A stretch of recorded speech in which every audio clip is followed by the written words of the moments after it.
नमस्कार दोस्तों। आज की स्टॉक लर्निंग में हम जानेंगे एक शुगर स्टॉक को लेकर के। खास के शुगर स्टॉक नहीं, इसके साथ और भी चीज कंबाइंड होती है, चाहे ग्रीन एनर्जी की ही मामला क्यों ना हो। तो आज इस स्टॉक पे जानकारी लेने वाले हैं, क्योंकि छोटा सा स्टॉक है। इस स्टॉक को पेनी कहेंगे या मल्टीबैगर कहेंगे, ये आप मुझे कमेंट करके बताना। अब क्योंकि मैं केवल स्टडी करने के का प्रयास करूंगा, किस किस एस्पेक्ट को लेने का प्रयास करूंगा, आखिर क्या है इस बिजनेस मॉडल को लेकर के। जहां पे देखा गया कि इस कंपनी का नाम है देवांगिरी शुगर कंपनी लिमिटेड। ठीक है। इसमें देखा गया कि एक महीने की चार्ट क्या कहती है, इसके बारे में कहती है कि 7% की गिरावट है। ऐसे 6 महीने की चार्ट कहती है कि 82% गिरावट है। और एक साल की चार्ट में कहती है कि 19% गिरावट, और 5 साल के चार्ट में देखने को मिलती है लगातार गिरावट है। आखिर यहाँ पे आखिर हो क्या रहा है? क्या चीनी इनका नहीं चलता है? क्या चीनी उद्योग से काम धंधा नहीं चल रहा है? जहाँ पे बड़ी बड़ी कंपनियां काम धंधा चलाती है, इनका क्या मोटिविटी चल रही है? चलिए समझने का प्रयास करते हैं। छोटा सा स्टॉक है। जहाँ पे स्टॉक में मैं बात चर्चा इसलिए करूंगा क्योंकि इस स्टॉक में नियरली देखा गया कि प्रमोटर के अलावा जो पब्लिक की होल्डिंग है, उसमें नियरली करीब करीब 50,000 शेयर होल्डर की तादाद है। 50,000 लोग यहाँ पे इंटरेस्टेड हैं एज ए शेयर होल्डर। तो हमने इसको सोचा कि क्यों नहीं इसके ऊपर थोड़ा सा स्टडी करते हैं, आखिर क्या है जहाँ पे इतनी तादाद है और स्टॉक की प्राइस भी थोड़ा सा छोटा सा है। तो जहाँ पे देखा गया कि करेंटली कंपनी 1970 में बनी थी, और the business is the sugar manufacturing, और मैन्युफैक्चरिंग के सेक्टर में था। तो बाद में कंपनी को को generation of the electricity power में, और अक्सर देखे होंगे जितने भी खास के चीनी उद्योग वाली कंपनियां हैं, वो सब के सब क्या करते हैं, पावर जनरेशन में भी कामकाज करती नजर आती है। जहाँ पे ग्रीन एनर्जी की बात करती है, और कंपनी कहती है कि 3 तरह के इनके पास बिजनेस मॉडल है। पहला इज द शुगर बिजनेस है। कहती है कि इनके पास 6,000 टीसी टन ऑफ द केन कस्ट पर डे का है। इसके बाद दूसरी कहती है जो को जनरेशन बिजनेस की बात करती है, जहाँ पे पावर जनरेशन की बात करती है। इसके बाद कहते हैं 24-25 मेगावाट्स की बात करती है, और स्क्वायर फीट्स में इनके पास 1,23,23,000 स्क्वायर फीट में इनके पास है, और नियरली 24-25 मेगावाट्स पर डे का कैपेसिटी है किसका, बिजली का। इसके बाद तीसरा बिजनेस इनके पास है इथेनॉल का, जो कि खास के यूज होता है व्हीकल के लिए। और इसमें देखा गया कि कैपेसिटी कहती है इनके पास काफ़ी बड़ा कैपेसिटी देखने को मिला है। तो चलिए इसका थोड़ा सा और ओवरव्यू लेते हैं कंपनी को लेकर के। तो करंट मार्केट प्राइस को हम 3 एस्पेक्ट में बांटते हैं। पहला है जो फंडामेंटल, जहाँ पे सबसे ज़्यादा बात करने वाले हैं फंडामेंटल को लेकर के। आखिर फंडामेंटल में क्या बात करने वाले हैं? फंडामेंटल में एक तो बिजनेस मॉडल के बारे में जानेंगे। तो बिजनेस मॉडल के बारे में हमने देखा कि कंपनी क्या करती है, तीन कंपनी 3 एस्पेक्ट में काम करती है, 3 सेगमेंट में काम करती है। पहला सेगमेंट था शुगर का, दूसरा सेगमेंट था को पावर को लेकर के, इलेक्ट्रिसिटी को कहिए, और तीसरा था इथेनॉल को लेकर के। वैसे ही एक ही चीज से तीनों चीज निकल जाती है। दूसरा, इससे होने वाली प्रॉफिट और लॉस के बारे में चर्चा करेंगे। दूसरा एस्पेक्ट का नाम होता है, जिसका नाम होता है ट्रेंड। इसको आमतौर की भाषा में टेक्निकल एनालिसिस कहते हैं, और मैं दोस्तों क्लियरिटी के साथ कहता हूँ मैं कोई टेक्निकल एनालिस्ट नहीं हूँ। इसलिए ओनली मैं समझने का प्रयास करता हूँ स्टॉक को लेकर के, आखिर ट्रेंड क्या है, क्या इनका जो रेवेन्यू मॉडल है वो क्या जंप करती है बैक टू बैक, या फिर इसका स्टॉक इसके हिसाब से चलती है या रिवर्सल चलती है, यह आकलन किया जा सकता है इसको लेकर के। चलिए तीसरा से की एस्पेक्ट की बात में, जिसका नाम है सेंटिमेंटल। और सेंटिमेंटल ये होता है हर वो इंफॉर्मेशन जो या तो बिजनेस को या स्टॉक मार्केट को क्या कर सकता है, इम्पैक्ट डाल सकता है। तो चलिए फिलहाल एक आज इसका देखा जाए, बुक वैल्यू के बारे में कहती है 3 रुपया 61 पैसे का। इनकी जो इंट्रेंसिक वैल्यू है काफ़ी कम है, और खास के देखा गया इनकी जो एसेट्स अंडर लैंडिंग वैल्यूशन है वो काफ़ी कम देखने को मिला, जहाँ पे 1.93 रुपीज़ ही निकल के आती है। ये तो था एक एस्पेक्ट। इसका नेक्स्ट एस्पेक्ट की बात करें, जहाँ पे कहती है स्टॉक का पी क्या कहता है। तो स्टॉक का पी एक आकलन करने की फॉर्मूला है, कहाँ से, अर्निंग पर शेयर से। और ये एक सिंपल से अर्निंग समझना जरूरी है, क्योंकि एक फेस वैल्यू है 1 रुपये का। कोई कोई सामान आपके पॉकेट में रखा है 1 रुपये का, वो आपको अर्निंग करके देता है कितने का, 13 पैसा पर। मतलब 13 पैसे का अर्निंग करके देता है, मतलब कितना होगा, 13%। अब 13% का अर्निंग करता है, और इसका बुक वैल्यू है, यदि इसका बुक वैल्यू आपने देखा जाए तो कहते हैं 3 रुपये 61 पैसे। इसके हिसाब से कितना जंप करना चाहिए, वो तो इसके ऊपर डिपेंडेंसी करते हैं ना, अर्निंग के बेसिस पे कितने ज़्यादा यहाँ पे बायर्स हैं। तो बायर्स की तादाद हमने देखा क्या है, नियर अबाउट द ज़्यादा देखने को मिला है, इसीलिए स्टॉक नियर अबाउट द दोगुना से ज़्यादा जंप। दूसरे एस्पेक्ट की बात करें तो कहती है इंडस्ट्रियल में, इंडस्ट्रियल की बाकी कंपनियों को क्या कैपेसिटी है, वो कहती है इनका जो अर्निंग, प्राइस टू अर्निंग है वो 16 के आसपास है, और इसका कितना है 69 के आसपास है। मतलब इससे करीब करीब 4 गुना के आसपास नियर अबाउट।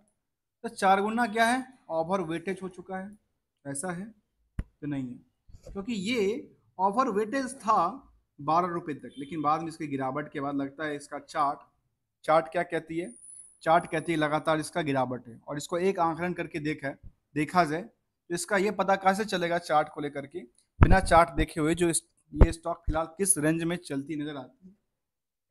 तो कहती है 12 और 6 18 को हम प्लस कर देते हैं, 18 हो गया, 18 को डिवाइड करते हैं 2 से, तो नियरली जो एक कहते हैं एक बॉर्डर प्राइस की बात, तो वो 9 रुपये के आसपास आती है। फिलहाल स्टॉक 9 से नीचे चल रहा था, तो मार्केट में इसका बिकवाली का प्रेशर ज्यादा देखने को मिला। क्या इसमें एक सब्जेक्ट बनता है, इसमें एक ये बनता है जो क्या बिकवाली का प्रेशर क्या प्रमोटर के साइड से है या आम आदमी के साइड से है। तो देखा गया दूसरे एस्पेक्ट की बात करें तो कहते हैं डिट टू जिसके बारे में कहते हैं 0.98, जो कि इसको इम्पैक्ट करता है। यदि आपने ऑफर ले लिया, कैपेसिटी से ज़्यादा आपने लोन ले लिया, तो उसकी भरपाई कैसे होगा, प्रॉफिटेबिलिटी कम हो जाएगी, प्रॉफिटेबिलिटी कम होगी तो ईपीएस क्या होगा, कम हो जाएगा, जिसकी वजह से क्या होगा, ईपीएस कम होगा तो स्टॉक का पी क्या दिखेगा, ज़्यादा दिखेगा। तो चलिए एक अवलोकन करने की बात होती है। इसके बाद देखा जाए तो कहती है आरओसी की बात करती है करीब 6% के आसपास, आरओई की बात करती है नियर अबाउट 4% के आसपास। डिविडेंड का कोई ट्रैक रिकॉर्ड है नहीं, प्लेज का कोई सवाल बनता नहीं है। और करंट रेशियो की तरफ देखें तो वो करीब थोड़ा 1.33 का, और ये भी एक डीप एनालिसिस ऑफ इसका इम्पैक्ट कहाँ पड़ता है, यहाँ पड़ता है। यदि इसके अंदर कोई सेल्स था और सेल्स के बेसिस पे पैसा अटका पड़ा, जिसको कहते हैं डेटर, या उसको ट्रेड रिसेबल कहिए या एआर कहिए, यदि ये यहाँ पे इम्पैक्टेड ज़्यादा है तो क्या इनका इम्पैक्ट कहाँ पड़ेगा, इनके पास पड़ेगा, और ये एक देखने वाली बात होती है। उम्मीद करते हैं अभी तक आपने वीडियो को लाइक और चैनल को सब्सक्राइब किया होगा, नहीं किया है तो वीडियो को लाइक, चैनल को सब्सक्राइब करते और चलते हैं लेटेस्ट लर्निंग की तरफ आगे बढ़ते हैं। जहाँ पे चार्ट में देखने को मिला जो लगातार क्या कहती है चार्ट, लगातार इसका गिरावट का माहौल, एक डरा सा माहौल देखने को मिला है। चलती तो है लेकिन डरा डरा सा चलता है। इसको यहाँ से क्या, क्योंकि यहाँ से मार्केट फिर थोड़ा सा 1-2 दिन ट्रेडिंग सेशन सस्टेन करती है, और मार्केट फिर थोड़ा सा इसका क्या होता है, गिर जाती है। ऐसा ही लगातार यहाँ पे देखने को बनी है।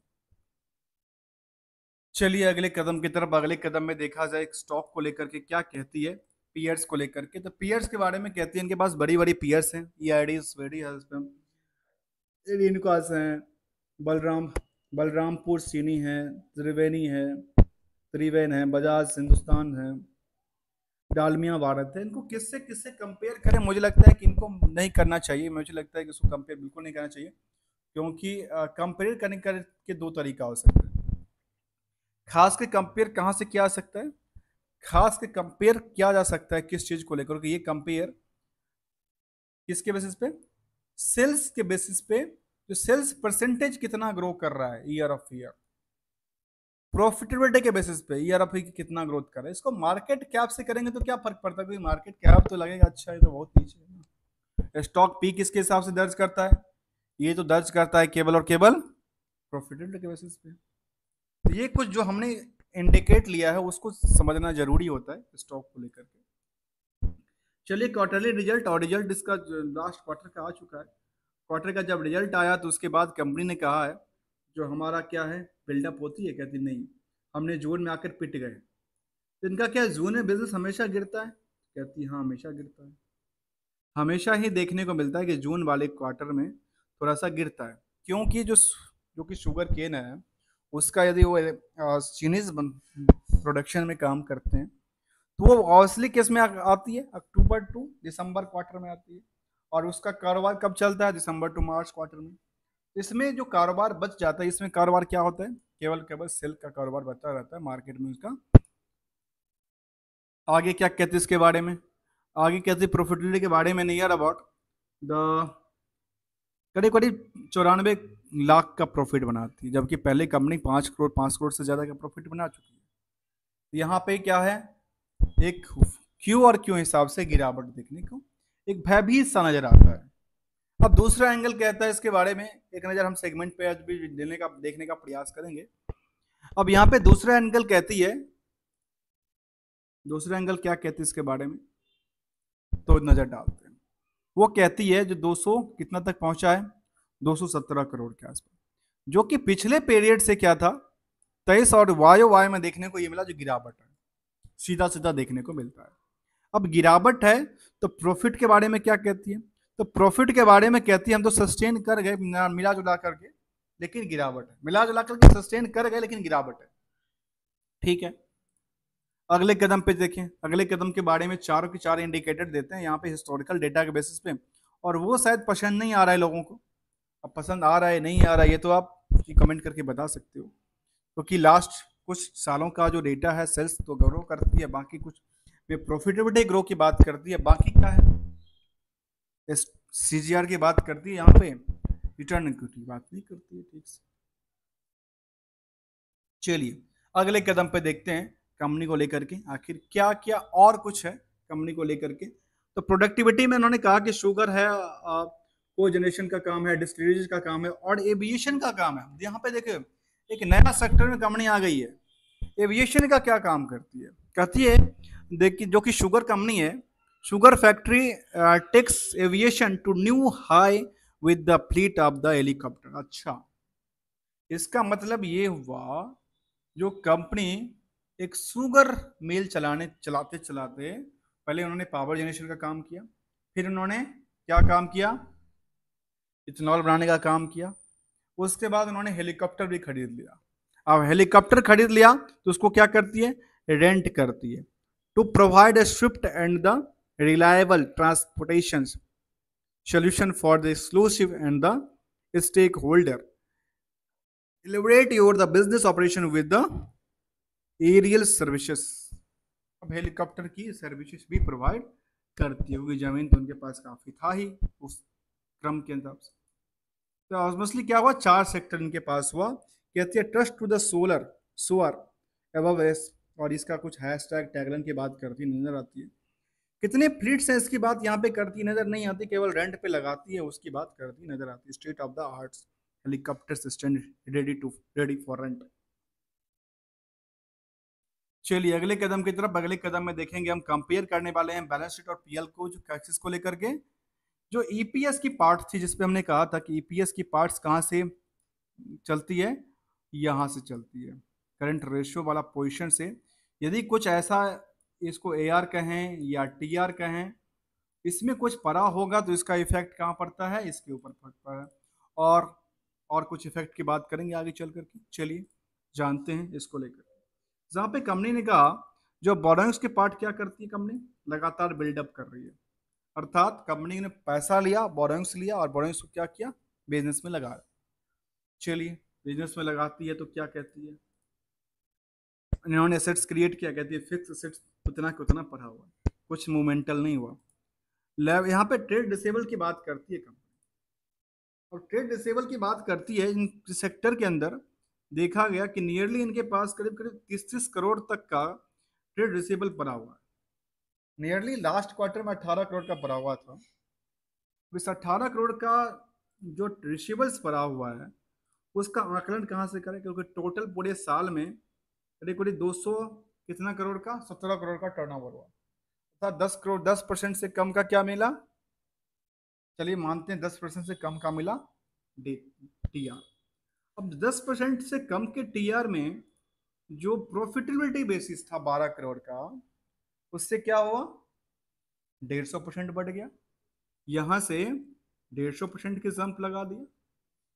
क्यों, कैसे, क्योंकि लास्ट क्वार्टर टू क्वार्टर का देखें तो ये कहती है 63 करोड़ और प्रॉफिटेबिलिटी की बात करती करीब 9 करोड़, 4 करोड़। अर्थात इनका सीधा सीधा एक आकलन करके देखिए यदि पूरे साल का डेटा को हम देखें तो ऑपरेटिंग प्रॉफिट मार्जिन क्या बनती है, 213 करोड़ में केवल केवल 12 करोड़ की बनती है। कितना हुआ, 5%। 5% क्या इनका प्रॉफिटेबिलिटी बनती है, और कितना था, 18 करोड़ का। 18 5 90, मतलब ये एक तो यहाँ से 1 करोड़ तो माइनस हो गया वैसे भी, यदि उन्होंने डेटा पार्ट बैड डेट्स हुआ तो नियर अबाउट द सेम। थोड़ा सा यहाँ पे जो समझने वाली बात है किसी बैलेंस शीट को, आप किसी अच्छी कंपनी के बैलेंस शीट को उठा के देखिए, समझने का प्रयास कीजिए। क्योंकि हम यहाँ पे अपने पास, मुझे लगता है कि मैंने करीब करीब 400 से 450 कंपनी का स्टडी कर लिया है नियर अबाउट, और मैंने यही पकड़ने का प्रयास किया है एक अच्छे बिजनेस मॉडल के अंदर और कुछ अच्छे बिजनेस मॉडल में नहीं देखने को मिलती है, नजर आती है। इसकी वजह से मार्केट पिटती है कई बार। लेकिन ये पैनिक इसीलिए कहते हैं, इसमें पैनिक हो सकता है इस चीज को लेकर के। चलिए आगे देखा जाए तो कहती है शेयर होल्डिंग पैटर्न को लेकर के, इसका भी रिकंसिलेशन करना जरूरी है। क्या प्रमोटर्स है बिकवाली करके बेच रहे हैं कि भैया हम जा रहे हैं नहीं है, क्या कहना चाहती है इसको लेकर के। तो इसके बारे में कहती है इन्वेस्टमेंट पार्ट को लेकर के, जब प्रमोटर्स के अलावा, अब प्रमोटर में एक चीज देखिए, मैं एक रिकंसिलेशन करके देखूं तो प्रमोटर ने यहाँ पे क्या किया, जून में प्रमोटर के पास से 10% का होल्डिंग उड़ गया मतलब क्या हुआ। और इससे पहले प्रमोटर ने 4% की पोजीशन को बिकवाली किया था। अब ये, या तो प्रमोटर, आजकल ये भी एक नया ट्रेंड बना है, प्रमोटर हैंड से निकल करके पब्लिक हैंड में चले जाते हैं। बाकी यदि पब्लिक होल्डिंग है, प्रमोटर की तो लिमिट होता है, आप उससे ज्यादा नहीं बेच सकते हो। लेकिन पब्लिक ऐसा कोई लिमिट नहीं है ना, कभी भी कितना मन करे जितना बेच सकते हो, स्टॉक खरीद सकते हो। तो यहाँ पे देखा गया, क्या देखा गया, कंपनी लगातार 2 क्वार्टर से देखा गया कि नियरली करीब करीब 14% की पोजीशन उन्होंने बिकवाली कर दिया। इस टाइम फ्रेम को रिकंसिलेशन करना है किससे, चार्ट से। देखिए आकलन करना जरूरी है। ये टाइम फ्रेम था इसके लिए, पहला एज अ मार्च क्वार्टर और फिर जून क्वार्टर। तो मार्च क्वार्टर और जून क्वार्टर में देखिए, मार्च क्वार्टर में क्या किया, देखिए मार्च क्वार्टर में कंपनी कहां पे थी, ये देखिए मार्च क्वार्टर कब से स्टार्ट होती है, जनवरी से। जनवरी से लेकर के मार्च तक का, ठीक है। मार्च में शटडाउन सीधे के सीधे गिर गई। अब यहाँ पे गिरी, यहाँ पे आई, किसका पैसा लगा, किसका पैसा गया, किसका सेटलमेंट हुआ, ये समझना जरूरी है। चलिए अगले कदम पे, जहाँ पे इन्होंने कहा जो जून क्वार्टर में करीब 10% की बिकवाली किया। चलिए जून जून क्वार्टर में चलते हैं, और जून क्वार्टर में देखा गया क्या, अप्रैल टू मई जून, देखिए लगातार क्या था, बिल्डअप हो रही प्राइस थी। ये लगातार क्या थी, बिल्डअप हो रही प्राइस थी, और फिर सडाउन से गिरा, जहाँ पे इसकी क्या नजर आती थी, यदि हम इसको एक देखें तो ये एक ही प्राइस के आसपास कई बार आके खड़ी हुई है।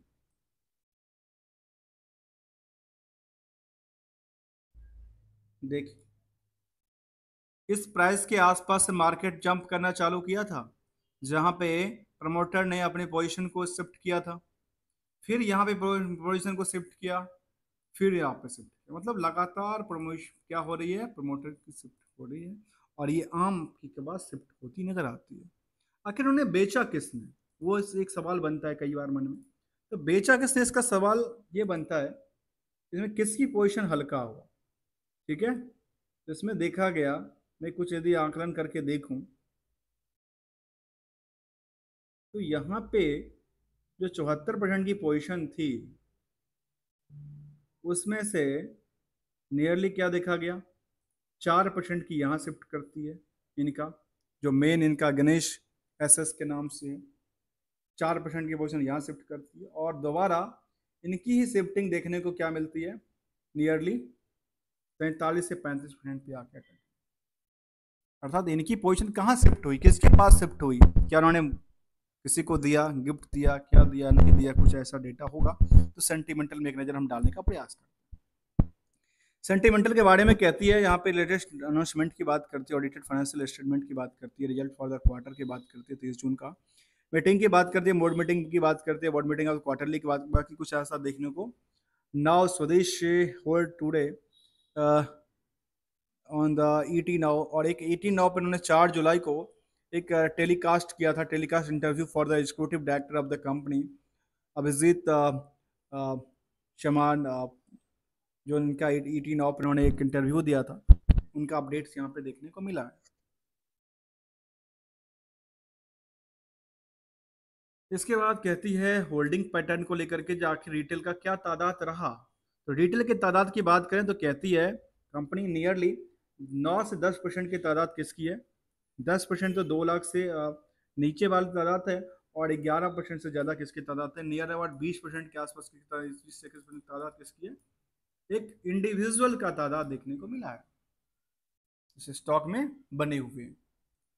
इसीलिए हमने कहा कि कुछ ऐसे स्टॉक्स जिसको समझना, और समझने में प्योरिटी समझना जरूरी है, हर एक एस्पेक्ट को समझना जरूरी है, खास के जो मन के अंदर जो क्वायरियां होती है वो समझना जरूरी है।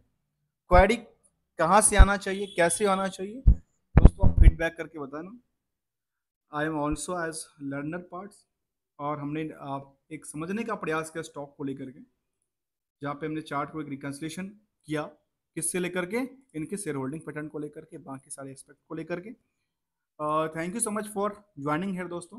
मैं कोई रिकमेंडेशन या एडवाइजरी नहीं दे रहा हूँ किसी स्टॉक को खरीदने, बेचने या होल्ड करने को लेकर के। This is a completely learning purpose.